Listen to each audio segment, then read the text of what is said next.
And so I was wondering, when you go into the schools, when you give youth these resources, do you ever find any pushback there? I would say for me and my service area, um, I have not seen pushback. Mind you, though, we have had our text line since 2012. So we've had quite a bit of time to work it and to kind of get our school districts familiar with us and our curriculum. So that's kind of where it comes from. But I am a part of the Georgia Teen Advocates Network, which for short we call GTAN.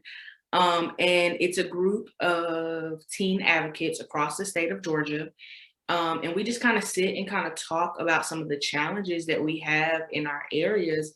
And I will say that there are a few advocates that are in more rural areas where they're having difficulty implementing teen dating violence in the school system for similar reasons as you mentioned, like not wanting to use the word violence, not wanting to say teen dating violence, not wanting to talk about sex, not wanting, to have that more what people would think as a vulgar conversation. Mhm. And so it does take a lot to get to the point where people are receptive to the messages that we have for teen dating violence. And I just want to say it's not, we don't go into the school like, hey, your partner's hitting on you, or this is an abusive behavior, you need to stop talking to them.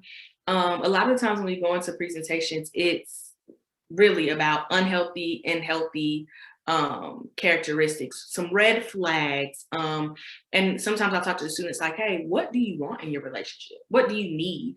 And then we'll talk about non-negotiables, how to set boundaries.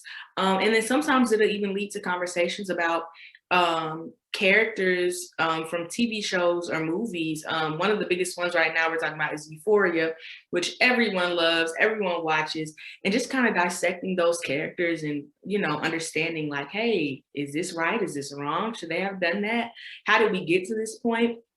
And so it is difficult for like organizations in rural areas to kind of establish that trust, not only with the school district but with the community as well, and parents as well.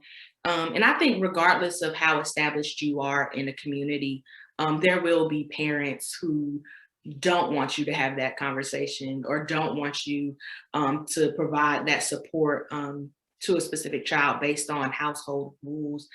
And at that point, all you can do is kind of respect that. But I still think that it's important that our students know about these things, even if they're not necessarily dating yet.